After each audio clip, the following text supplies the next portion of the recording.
365. We still got 50 minutes left to rock and roll. Hope to punch up a new guest here. We have not had him on as part of the show before. We're going to get him up here, waiting to punch him in here. Don't know what the issue is, but Brooks Kubena covers the Eagles now. Yeah, let's punch him in early, Xander. There we go. Brooks. Hey, what's going on? Oh, shoot, that's right. What am I? That's my bad. I'm going to a going out of order of the breaks here and everything. But as long as we got Brooks, we might as well punch him up. Thank you for that, Xander. I apologize. Brooks, here's the first question I have for you. Yeah. Has John McMullen spilled coffee on you yet? Since you made it to the beat, have you had an incident with John McMullen in the press box? I call it the incident once, Brooks. Once in my life, I spilled coffee in the press box. And by the way, it was all friendly fire to me. It didn't affect anybody else. But Jody will never let me forget it. Well, then I guess I just haven't been fully and I wasn't there. But come on, Kratz throws you one time. Your Delaware guy. So just understand that if you make one mistake, you will never hear the end of it. That's Birds 365. We both cling to each other's mistakes all the time. But we're not going to do that to you, Brooks, because we're very much looking forward to talking to you. Thanks for jumping on today. Johnny asked you to come on the show. Thank you for saying yes. I would have asked you to come on the show. Rick Saratella suggested, hey, you got to get Brooks on. He's very good. And I said, yeah, send me his number and I'll reach out to him. And Saratella just never sent me your number. So if you're wondering why you had to wait to get on Birds 365, blame Rick Saratella, not me or John. Okay. All right. Yeah. No, I need to hit Rick up. I know we're neighbors now. It's been a couple of years since we've been able to hang out really. So hopefully he's not the one to spill coffee on people either. But we're also we're also John McClain, John, friend of the show as well. So Brooks comes from Houston, for those who don't know. So old Houston Texans action reporter. Tamika Ryan's old friend here in Philadelphia. But we're an Eagles show, so we'll keep it there. You've only been here for a few weeks. What are your first impressions of Nick Sirianni, this organization, and what they're doing right now? Yeah, I mean, watching Sunday's game, I think, was a really good introduction to what this team has been through this season. I mean, watching them go up and see the strength of their offense through Jalen Hurts, but also see some of the weakness on the defensive side. They've struggled with Avonte Maddox gone in the slot, and seeing CeeDee Lamb put up almost 200 yards and trying to make things work on that end. And then for them to still find a way to win, that seems to be a part of what this Eagles team has done over the season. Leading into the week, I rewatched every game to try and get a sense of where this team was. And it seemed like games like the Commanders, games like the Vikings, that's kind of how this season's gone for them so far. And getting into the locker room, I covered the Texans for 3 seasons. That was a team that was constantly rebuilding, trying to build an identity that we're starting to see now. Sunday's game is kind of a fun game between average teams, the Texans taking off and winning that one late against the Buccaneers. But this locker room, you see the sense of people who have full confidence in themselves and what they're about and where they're going. And, that's there's a difference in that from team to team.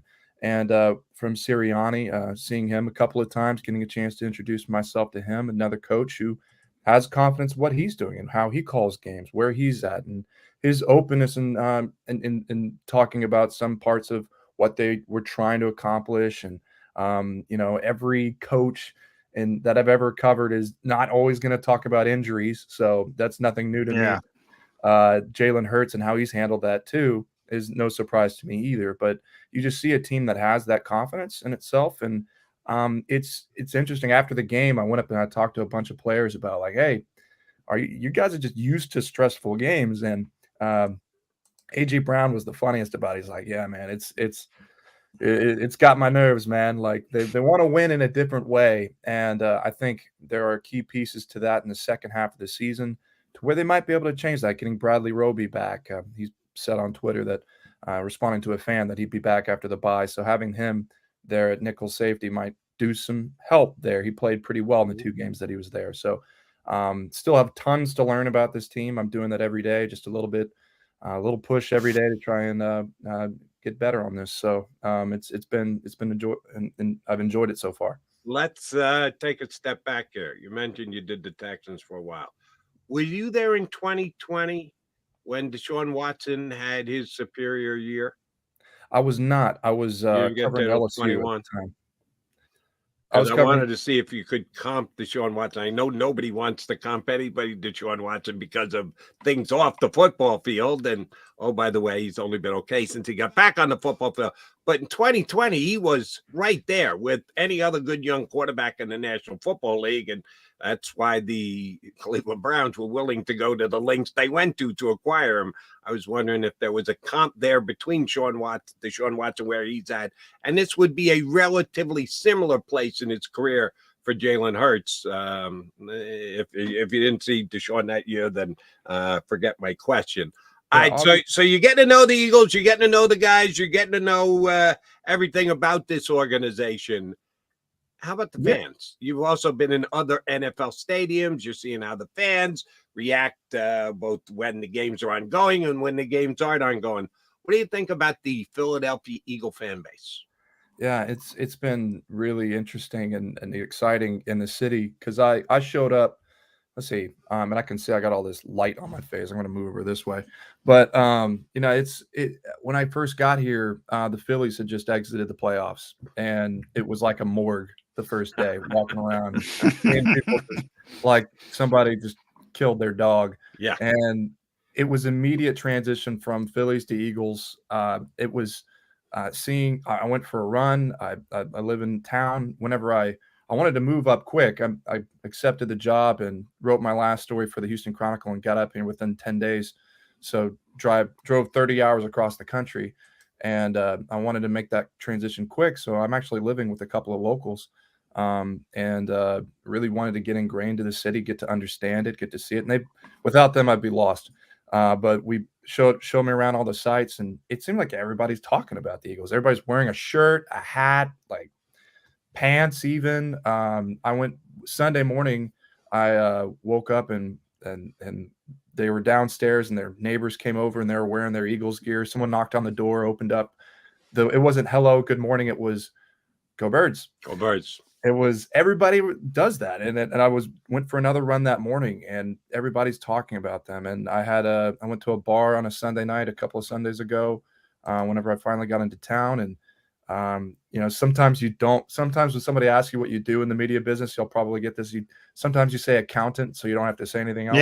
Yes. Often, but often. I was like, yeah, I'm new to town, and I'm covering the Eagles, and they're like, Oh, yeah. Everybody in the bar. You're not leaving that No, table, bro. But question number 476. Yeah. Before you go, right, exactly. And but the sense that everybody got to me, and like a lot of people have actually reached out through Twitter, through DMs, and some of the comment sections on my introduction article. The passion's there. They're very, like, people want sincerity, and I try to be that. And whenever I was responding to some people, they were like, "Hey, look, Philly people, they're tough up front, but once you're in for life." So I can see how I went and walked the tailgate before the game on Sunday, and it's a really energized a group. So, like, obviously the Eagles are good, times are good, going from the Phillies to the Eagles, and it's a city that I've always kept an eye on my whole life.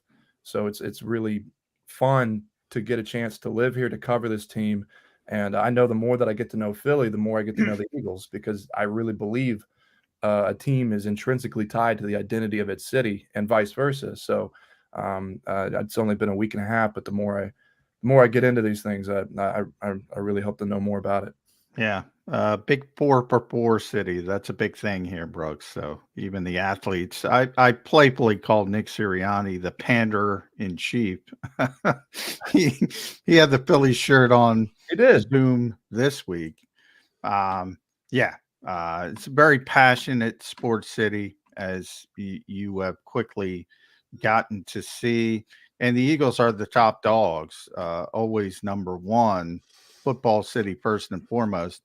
And they've been on quite a 2-season run here, 27 consecutive regular season weeks we're at.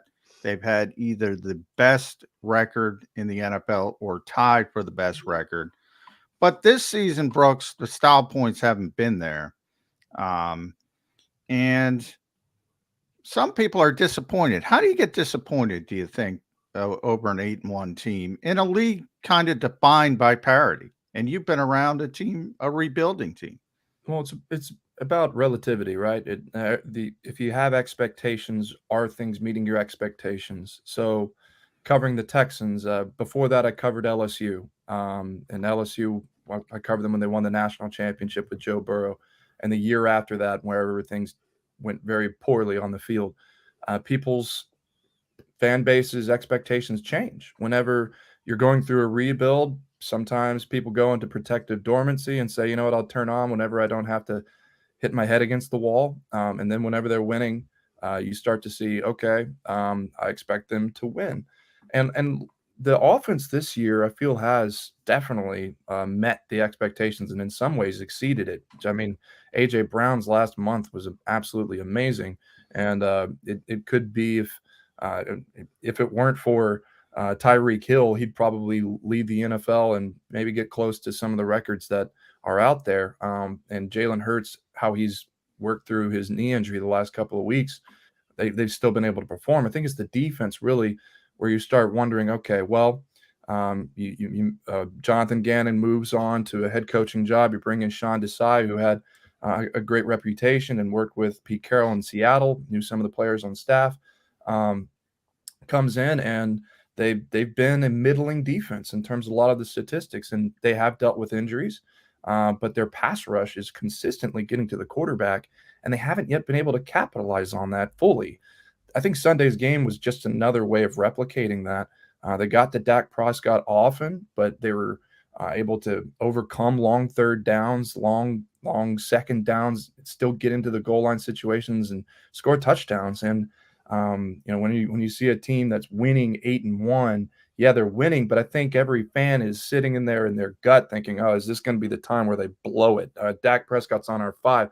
Is Josh Sweat always going to get a sack in this situation? Say you're playing the Chiefs again in a couple of weeks. Is Pat Mahomes not going to capitalize on that situation? So I think every fan is going to have something inside where they're always thinking about the worst possible outcome. And the more I get to know Philly fans, it seems like that's part of their experience as a fan over the last how many years they've been watching this team. So I think expectations change, and until they're just dominating every play, which never fully happens. Never happens. So Yeah. it's not all that surprising. You could give us an interesting perspective on this, because I know both my stance and John's stance on this one. Off the game last week and the way that it ended and the final score, everything, all included into one big pile. Watching a couple of the national talk shows and the like, I got a little of this on my WIP show. Well, they're talking about the Cowboys. The Cowboys lost. Why aren't they talking about the Eagles on a national television show? Disrespect to the Eagles. And I try to explain to them, it's not a disrespect of the Eagles. It's an overhyping of the Dallas Cowboys. And it's only been going on forever. So Right. you finally caught up with, they're talking about the Dallas Cowboys more than they should have. Where the hell you been for the last 25 years? But that's the way the national media does things. Yeah. Well, What happened? What happened with that game? I've with- seen guys say, oh, Dak showed that he can get it done in a big spot. I know he threw for a lot of yards. He put up some gaudy numbers, but then again, he got the ball at the 6-yard line with 20 seconds to go, and they actually went backwards. Yeah, Do that's you all feel that. more confident or less confident about Dak Prescott after watching that game on Sunday? Well, I haven't watched the Cowboys all that closely. Okay. Getting in, covering the Texans last year, they played the Cowboys, and I saw Dak Prescott drive the field for a game-winning touchdown against them. But then again, I mean, that was the Texans of last year who went 3-13-1. So this year, watching the Eagles, I've been studying mostly of them, and seeing the Cowboys earlier this year, they've dominated in some spots. They've been dominated in others, namely the 49ers game. Whenever you're a quarterback and you're expected to push a team into a deep playoff run. I know the Cowboys fan base and the Cowboys themselves as an organization, they probably are sick and tired of hearing about people saying, "Oh, they can't make that Super Bowl push. This isn't the '90s anymore. Dak's not the guy." No matter how much the organization has, invested in him and shown support for him, that the questions are still there. I, I mean, there's good things to being constantly uh, bloviated in the national media because people are talking about you, which means there's at least attention on what you're doing. But in the same sense that you were asking me earlier about expectations from the Eagles fan base, well, expectations from everybody, just constantly being in the light and never ultimately performing. That's got to be something tough to ignore as a player. So, just in that game, from watching what Dak did throughout that game, there were situations where they had to constantly overcome a pass rush that's very good, and they did that in key spots. They just didn't. You can't count on that to happen reliably. So, parts of the offensive game plan for the Cowboys to be able to shore up their pass protection, that's the thing they take away going forward. They'll play the Eagles again later on this year. Are they able to shore up those things? Because just odds are they're going to get to you, and they are going to keep you to get off the field in one of those spots. So there are resiliencies that quarterbacks show. I thought Dak Prescott showed that plenty. CeeDee Lamb, they found the ways to break through on those times, and it stopped because on that sack with Josh Sweat, that's when Darius Slay moved inside and went on Lamb. Yeah. And if the Eagles find a way to shore up that issue, what then do the Cowboys do in response? So I know that's kind of maybe not the full answer you were expecting, but like that's kind of how I look at that, and we'll see how that works out later on in the season for him. You mentioned Slay moving inside, and that was interesting to me, Brooks, because he doesn't play there often. Obviously, the Eagles had a very difficult time dealing with CeeDee Lamb, who's a very good receiver. Really, you're throwing Eli Ricks in there, Sidney Brown, both rookie players. Every time they targeted them, they completed the football. When you see that from a coaching staff, is that positive that you're willing to be malleable in the biggest moment of a game, or are you kind of a little bit in the other direction saying, well, what are we doing here? Because if you move Slay inside, that affects Eli Ricks as well, because he's not used to playing outside, at least in this particular game. And all of a sudden you're jumbling up at the biggest spot of the game. How do you sort of take that? Yeah, well, it's probably both. You're sitting there in the situation. You're like, okay, well, at least I have my top guy being willing to do anything to win.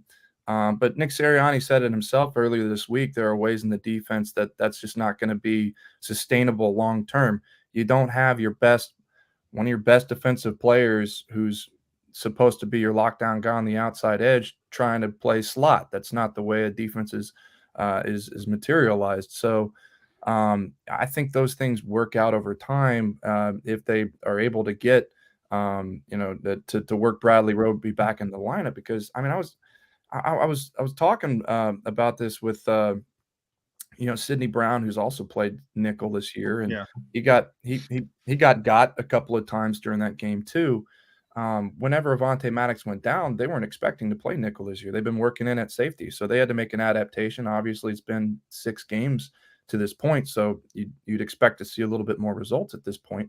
But you're looking at the because I saw lots of comments on the story I wrote, which had a lot to do with that matchup on Sunday, and people are like, "Well, why didn't they just do this earlier in the game? This wasn't 98% of the game. They let CeeDee Lamb go all over them." But if Eli Ricks is you have to have the question: okay, is Eli Ricks at corner and Darius Slay at nickel better than the alternative? And I don't think that's true whenever you look at the rest of the game that they have on the schedule. You see like the Chiefs, the Bills, the 49ers, the Cowboys again. How many of those are 3 deep at wide receiver? Where are the guys that are coming into the middle? There are different ways that you can work through a secondary and how they trade off, how they handle certain players. And there were times where Ricks thought that he had help outside. There was a play towards the beginning of the fourth quarter. And I was talking to him. He said, like, yeah, he had did this slant and go instead of a slant. And I thought I had helped this way. That's rookies. That's rookie mistakes. That's things that they're having to work with, and you have to understand as a defensive coach too. And they know that I'm barely anybody, right? So like they have to be able to support them in those situations too. So, I think whenever you have experience in Roby coming back, like he's gonna know that those kind of situations aren't going to be as big of a problem. So, I don't think the Eagles want that to be a long-term thing where they're sitting there saying, okay, we need to move Slay inside to lock down a guy. But now that they know it's an option, if it's a full-on emergency, you've got one in the chamber. I got to get an expectations look from you because you're a new guy, just showed up. I got all the projections. Yes, we have preconceived notions, certainly, of the Eagles, having followed them for years, decades, and the like. Eagles offensive line. First impression. Brooks, what do you got? Well, Sunday was the first time I got to see the brotherly love, the brotherly shove, in person. And it's crazy to me. And I know I'm not the first, I'm probably like the 3,000th person to start talking about this, but like you can use that to prevent a safety, convert a fourth down, third down. They did it within their own 30 to start the game. Yep. You don't do that unless you know your offensive line is going to be able to get some push. I know they get a little bit more than that, but that's my first impression. The other is the very first thing I sat down and studied this team, because the Texans, their offensive line has been just in shambles because of the injuries, the rotations, all that stuff. They've fielded a different lineup, and I was like, oh look, hey, that's what it's like to have a consistent lineup every week. I mean, that must be kind of nice. And I know they've had to have some a change at right guard recently, and Cam Jurgens practiced last week, and it'd probably be the expectation that after a bye week that he'd be potentially back in the lineup. So just seeing them in action, there are going to get the players, good defensive players get through good offensive line. Micah Parsons was a problem sometimes on Sunday. Yes, he was. Talking to Jordan Mailata, part of having a good offensive line, I think some coaches are like, okay, well, they have experience, they have cohesion. Let's try a few different things. This specific game plan, I know that they have good communication. They've been together for a long time, so maybe we can try this. There were several sacks. I think three sacks in the first half on Jalen Hurts, including the one where he got hit on the knee. And I asked Jordan what happened in the second half, and he's just like, we just threw out the game plan in the first half and just made it simple. He's like, I'm just going to focus on Micah Parsons, and blocking Micah Parsons, and everybody else, we're just going to simplify this. And the protection was much better. They scored 2 touchdowns to start the third quarter, and then the fourth quarter, I mean, they had 3 drives and I think only about 22 yards. So that's a problem. But my impression was that they have enough cohesion to try new things, and also they're good enough to just say, hey, screw it, we're going to just make this simple and fix it. So those are the things that make up a good offense, because you don't have to adapt your scheme in order to make up for the lacks and the timing that the quarterback's not going to have. So every team from college that I've covered to high school that I've covered, they all say we got to win in the trenches. Well, the Eagles have one of the best offensive lines. They have one of the best defensive lines. That's a large percentage of why they're 8-1 right now. And with Josh Sweat winning the game in a lot of ways, that's another proof of that as well. When you got into sports, covering sports, Brooks, did you ever think you would cover a center that is a legitimate superstar? And my wife, but by the way, we're 93 minutes into the show. I haven't mentioned it yet. Jason Kelsey, runner-up for People Magazine's Sexiest Man of the Year award. That's the center of the Philadelphia Eagles. What's your first impressions of Jason Kelsey? Incredibly entertaining guy, charismatic. It's unbelievable. Well, you walk into a locker room and you're starting to understand how the dynamic is, how people talk. a mentor of mine told me sometimes the best thing to do is to go up and just see what they want to talk about. Is But that McLean? no, no.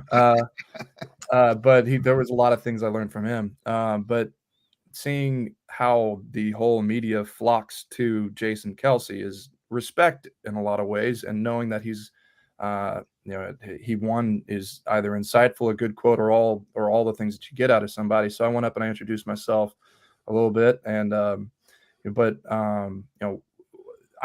it's not surprising to me that a center can have that impact, because I've covered some really good centers over my time as a career, like starting even at LSU, Lloyd Cushenberry. I know I'm just saying names that people probably don't know very well. I know Lloyd. Yeah. But he was a guy that jumped into, had a really good personality, was a Baton Rouge kind of local guy, and that offensive line won the award for best offensive line that year. So the offensive line to me is They're always a good. The most entertaining group. Lane's a great quote. Landon's, Jordan's phenomenal. Jordan Mailata, as you've learned. Yeah, I mean, Mailata has he's got a guitar and a banjo next to his locker. Yeah. And we were talking about that for a little while, and I know they put out the Christmas album last year, and I'm wondering if there's going to be a second. There is. Oh, there is. It's already done. It's ready to be released. Yeah. Okay. Oh yeah. Yeah. And they brought in Brother Kelsey, which some Eagle fans aren't happy with, because they're tapping into outside sources. It should have stayed just Eagle. That's the feedback I get on my radio talk show. Shame on them for bringing Travis in. Travis, you might as well go for the real musician in that relationship. That's what I said. If he gets to bring in, guessing they're not going to be able to convince her to do a song on the arm. But are they going to be serious about the music business, or are they not going to be serious about the music business? Well, by the way, in all seriousness, I mean, that's got to be tough for the Kelsey family, because Taylor is a Eagles fan. She grew up in Reading. Obviously, you got Travis. Are you sure it still is, John? Well, no, I'm not sure it still is. That's what I mean. There's a lot of back and forth in that one. The annual now Kelsey Bowl. And of course, Donna Kelsey has become a superstar in her own right. So a lot of Kelseys coming up, a lot of Kelsey and Taylor Swift. But yeah, let's bring it back. All right. Brooks Kubena covers the Eagles for The Athletic at B Kubena. We're saying that right, by the way. Are we?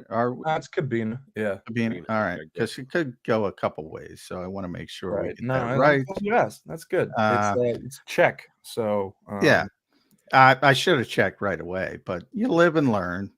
Joe Burrow, you mentioned him earlier. Yeah.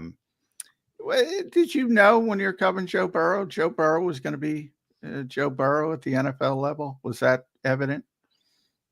Whenever he went into the draft, I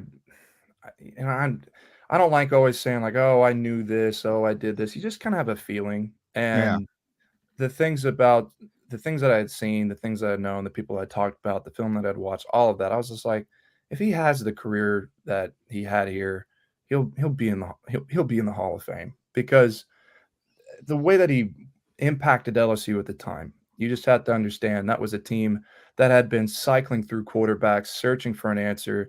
They had all of these athletes and talent that they were just felt like they weren't tapping into.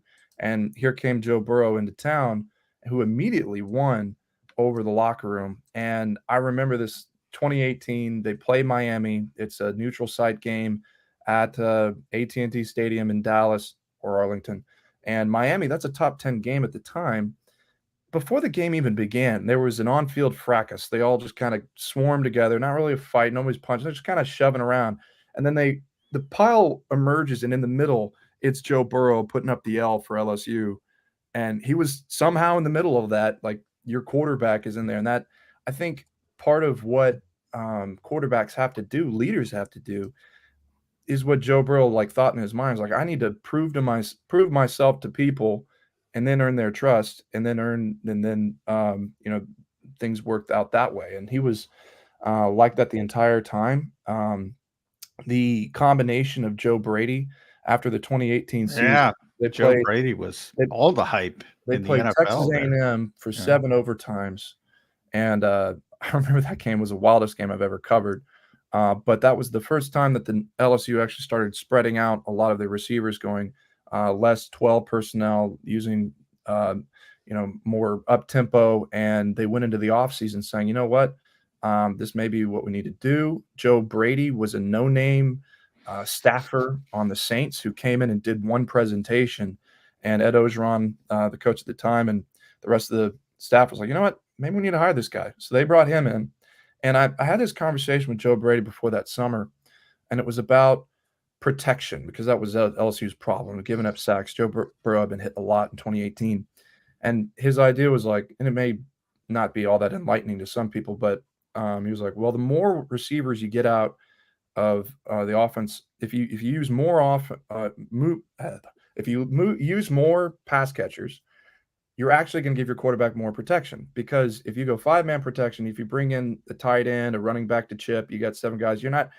What is LSU's strengths? They have tons of wide receivers. They had Justin Jefferson, Terrace Marshall, Jamar Chase.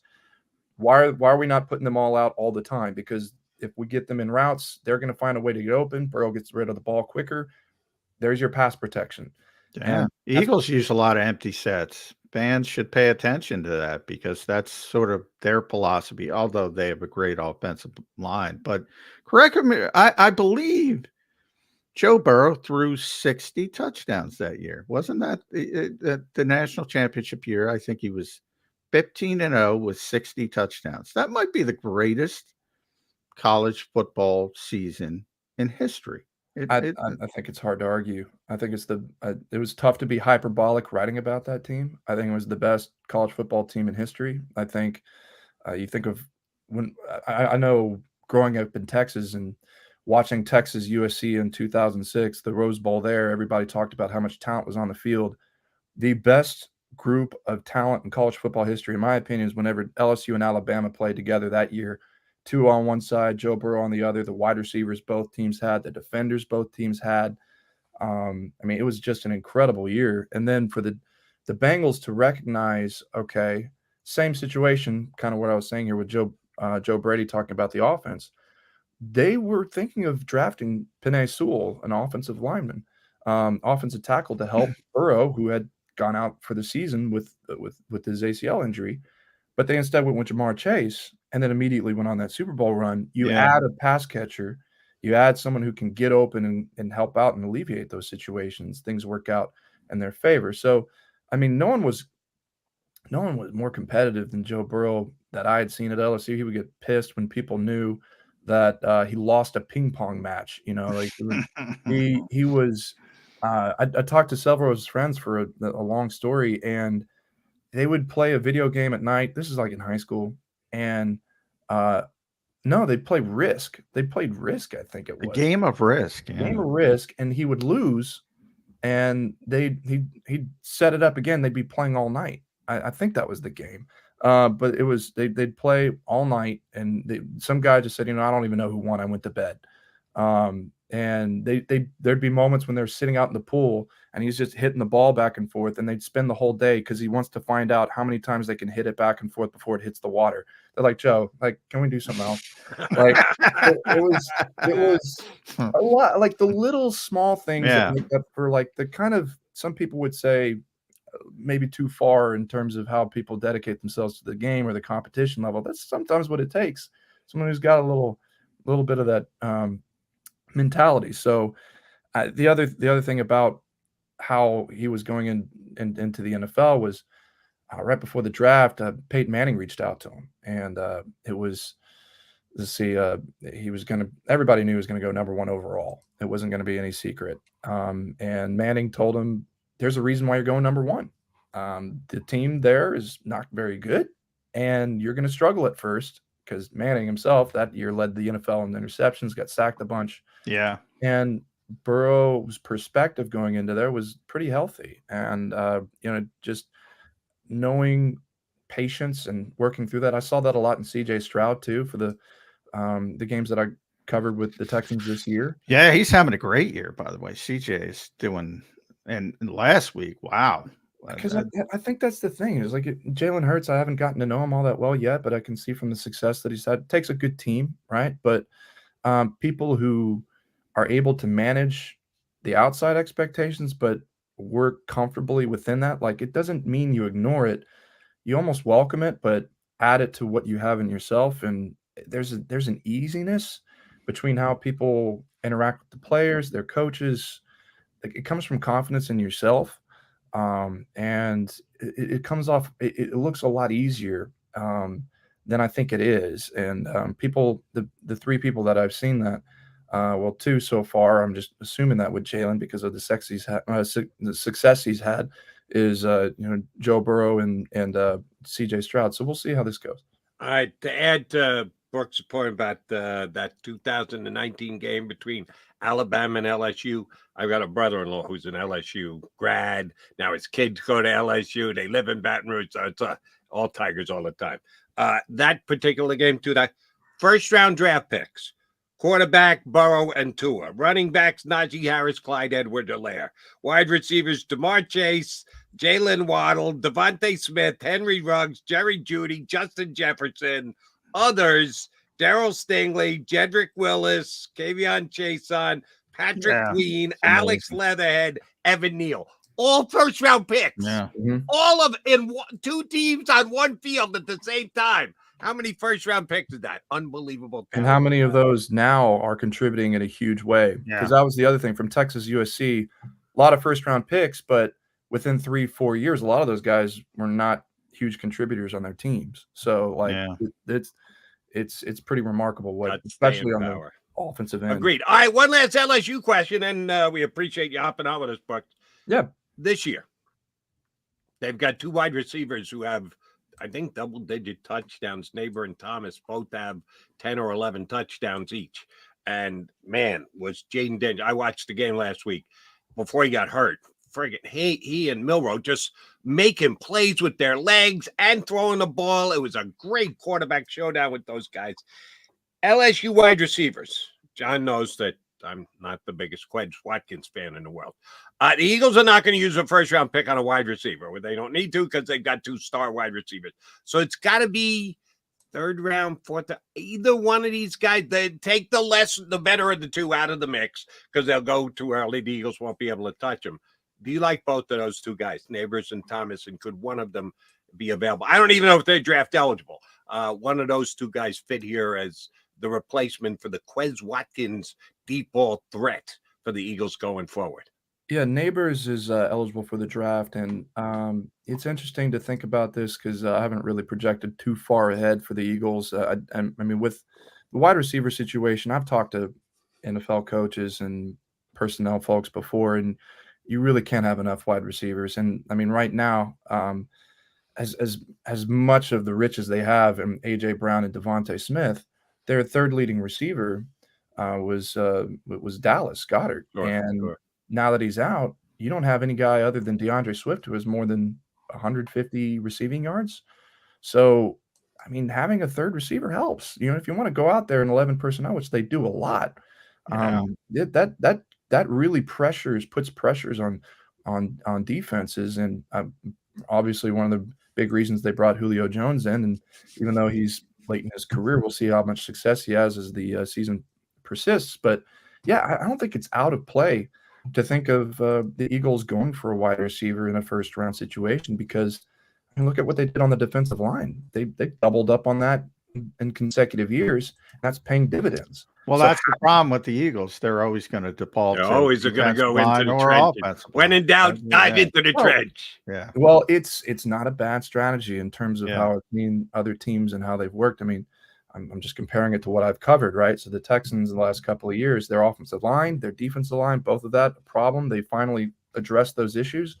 Now they're 4-4, which is not 8-1, but they're going to have more success, I think, as they continue to build from within, which is what the Eagles have done. But the point being there is, think of where the depth is on this team and where it isn't. You obviously have Devontae Smith and A.J. Brown, but if you want to add another third receiver in a rookie contract situation, it's not a bad way to go.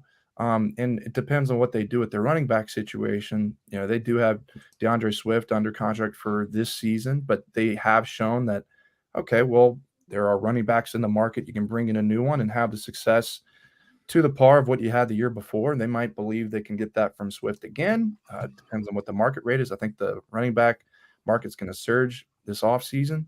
So we'll see how that works. And if I don't think a first-round running back is probably in the cards. Not here. But No, to your original question, I mean, I'm watching LSU. Yeah, those two guys, Neighbors especially, is going to be a first-round projection, and that's fitting for him. He was just coming in as I was leaving. He was a big recruit, but I've seen him come up big in a lot of situations. So I do wonder how that fits, though, when you look at how he would work with the Eagles, because I mean you've got AJ Brown, Devontae Smith. What's his role? Is he an inside guy? Is he an outside guy? I haven't looked into that much myself, but I think he's probably more probably in the slots that you'd be using AJ Brown, Devontae Smith. Now that being said, Brian Johnson, whoever your offensive coaching staff, Nick Sirianni, they're going to make use of good players wherever they get them. But I do think depth adding there, you might want that. Yeah. I'm kind of speaking just in generalities at this point. I wish I had more to give you on LSU's end on those wide receivers. I wish you were there for Brian Kelly, because I wanted to learn how you get that Southern accent so quickly. Bang. Well, you probably need a little more training on that first one. Practice. So. You need practice. That's how you get there. Brooks, we appreciate much you're coming on with us today. Now that we've developed this relationship and you see how important Birds 365 is to the coverage of the Philadelphia Eagles, you'll come back on again, won't you? Yeah. No, I really appreciate this. And, it's been fun living here. And I thought I was going to come here and play it cool after, not really ever being to Philly all that much. But within 2 days, I had a cheesesteak and ran the Rocky Steps. So there we go. That was jumping right in. I was that guy. So. Have you had a second cheesesteak somewhere else other than where you had your first? I had two. So all right, compare and contrast. Give us the rating. So I had Joe's, which was in my neighborhood. I'm living up in Fishtown, and that was fine. It was solid. And then there was one that was, I forget the name of it. It was just a late night one, grabbing it. I haven't really gone after some huge ones. I think my host, they were telling me Angelo's down on near the Italian market is a big favorite. So that's probably going to be the next. And there's a lot of good ones. I don't want to rate anybody. It could be potential sponsors down the line, so you never know. and by the way, here's another thing you learn about Philly. Whatever you say, you're right and you're wrong at the same exact time. If someone agrees with you, of course you're right. You know it. You know better. If somebody disagrees with you, you're an idiot. Why would you say something like that? It's amazing here in Philadelphia. You can be right or wrong depending on who you're talking to. Well, I think that's actually kind of philosophically probably closer to the truth. You can be right and wrong all the time. And tell that to some of the Eagle fans. Well, Brooks, we appreciate you coming on with us today. We are definitely getting you back if you'd be good enough to jump back in with us. Thanks for doing it today. Yeah, thanks, Jody. Thanks, John. Thanks, Brooks. Brooks Kubena from The Athletic, up from Houston, formerly from Baton Rouge. It seems like he fits right in here in Philly. Straight shooter. That's what we like about him, and we will have him back on again. All right, McMullen, McDonald, last segment coming your way. We will come back and put a bow on a show here on Birds 365.